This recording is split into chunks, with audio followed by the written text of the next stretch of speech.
এগুলো সব এভিডেন্স, যা যা আমরা দেখলাম সেই এভিডেন্সগুলো সিলগালা করে রাখা হয় যাতে করে খুব বিনষ্ট করতে না পারে, যেমন বিচারের কাছে যে একটা প্রমাণ হিসেবে ব্যবহার করতে পারে। বিভৎস দৃশ্য, এটা মানুষের মনুষ্যত্ববোধ বলে কোনো জিনিস যা আছে সেটার থেকে বহু গভীরে নিয়ে গেছে, এটা নিশ্চিন্ন করার জন্য মনুষ্যত্ব অর্জন করার না নৃশংস প্রকৃতি জিনিস যে হয়েছে এখানে।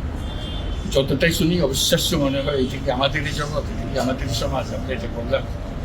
এবং যারা নিগৃহীত হয়েছে, যারা এটা শিকার হয়েছে, তারাও আমাদের সঙ্গে আছেন, তাদের মুখের থেকে শুনলাম কীভাবে হয়েছে। কোনো ব্যাখ্যা নেই, এটা ব্যাখ্যা থাকলে বিষয়টা হলে মানুষ বোঝে যে এটার কারণ ছিল।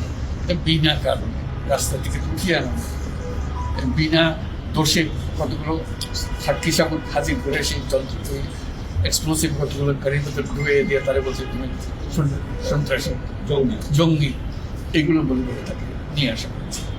এবং এইরকম ইন্টারোগেশন সেল, এরকম টর্চার সেল, এরকম টর্চার সেল সারা বাংলাদেশ জুড়ে আছে। সেটা শুনলাম আজকে। আমার ধারণা ছিল যে এখানে আয়নাগর বলতেছি কয়েকটা আছে, এখন শুনতেছি আয়নাগরের বিভিন্ন ভার্সন সারা দেশ জুড়ে আছে।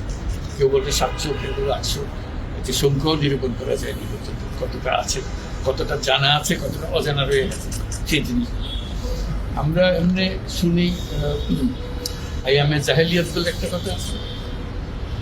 এই গত সরকার এই আইয়ামে জাহেলিয়াতকে প্রতিষ্ঠিত করে গেছে সর্বক্ষেত্রে, এটা তার একটা নমুনা। আর আমি কমিশনকে ধন্যবাদ জানাচ্ছি, তারা বহু কষ্ট করেছে। অন্যান্য কমিশন তো তারা করেছে, অন্তত তারা নিজেদের ঘরে বসে করতে পেরেছে। এদেরকে গুম কমিশনের যেটা, তারা কোদালা এগুলো আবিষ্কার করার জন্য আসতে হয়েছে, তাদেরকে বের করার জন্য। দেশের মধ্যে গিয়েছিল, কারা কি করেছে, এখনো ধ্বংসাবশেষ আমরা দেখতেছি। কাজে আমরা দেশের যে চূড়ান্ত অবনতি, চূড়ান্ত রূপ দেখলাম সর্বক্ষেত্রে, এটা তার একটা প্রতিচ্ছবি। কাজে গুম কমিশন যেটা আমাদের সামনে নিয়ে আসলো, সেটা হলো যে কি পরিমাণে একটা দেশকে সর্বদিকে ধ্বংস করা যায়, এমনকি মানুষের একেবারে সামান্যতম যে মানবিক অধিকার সেটুকু থেকে বঞ্চিত করে রেখে দেওয়া হয়েছে। আজকে এটা জাতির জন্য একটা বড় চূড়ান্ত রকমের একটা ডকুমেন্ট হবে। আপনাদের সাক্ষী রেখে আপনাদেরকে নিয়ে এসে আমরা শরিক হলাম এটাতে। যারা এই ভুক্তভোগী তাদের সঙ্গে কথা বললাম, কয়েকজনের সঙ্গে। ভুক্তভোগীদের সংখ্যা আমার জানার মতো 1700 প্লাস, 1750 প্লাস এরকম যারা ভুক্তভোগী। অজানা কত এটা তো আমরা আর জানি না। কেউ বলে যে এটা 3000-এরও বেশি। কাজে সেটাও আমরা ধরে নিলাম যে একটা সীমারেখা দরকার, যেটা আমরা অজানা, সেটা কেউ প্রমাণ দিতে পারেনি। এই যে উদাও হয়ে গেছে, মানুষ নিশ্চিন্ন হয়ে গেছে, কেউ বলতে পারছে না সে কোথায়। তার মেয়ে আপনাদের সামনেই ছিল আজকে, বলছে আমার মাকে কোথায় নিয়ে যাওয়া হয়েছে। আজ 9 বছর ধরে আমরা খোঁজ পাই। সে নিজেও ছিল, 11 বছর বয়সে ছিল, মায়ের সঙ্গে ছিল, তাকে দেখে মাকে নিয়ে চলে গেছে। এই হলো সামান্য একটা দৃশ্য। এই দৃশ্য বড় করুণ দৃশ্য।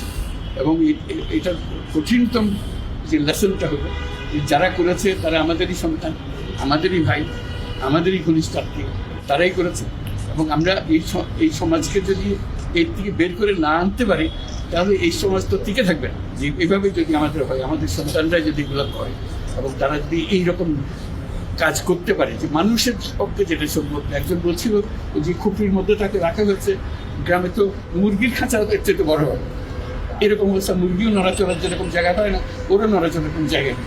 ওকে ব্যবস্থা রাখা হয়েছে, মাসের পর মাস, বছরের পর বছর তাকে ব্যবস্থা রাখা হয়েছে। এটা মানুষের সামনে এখন বিচার রইল, কীভাবে আমরা আবার নতুন করে সব সমাজ করতে পারি, যাতে করে আমরা এই যে এটা আমাদের সবারই অপরাধ, যেটা হতে দিয়েছি আমরা দেশে। আজকে আমরা মুক্ত হলাম, সে মুক্ত বাংলাদেশে আমরা যেন নতুন করে আবার সমাজ করতে পারি, এটার থেকে একেবারে অতি দূরে যেন আমরা চলে যেতে পারি।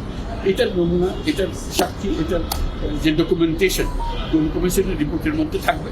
এবং এটা অবশ্য পাঠ্য হিসেবে সবাইকে করতে হবে, এবং তাদের যারা করেছে তাদের বিচার করতে হবে। তা না হলে আমরা নিষ্কৃতি পাবো না করতে, এই যে কাজগুলো করে গেল তারা। তা না হলে আমরা আবার মুক্তভাবে বলবো কি করে যে আমরা এই দেশের মানুষ, আমরা পরিষ্কার। যারা করেছে তাদের জন্য আমরা কেন মুক্ত হতে যাবো? তাদের সে বিচার করবো, জনসাধারণ বলবো যে এখন উচিত বিচার হয়েছে, তখন আমরা এটা থেকে সেটি হলো আমাদের আবেদন দেশের সবার কাছে, এই বিচারটা যেন আমরা করে ফেলতে পারি।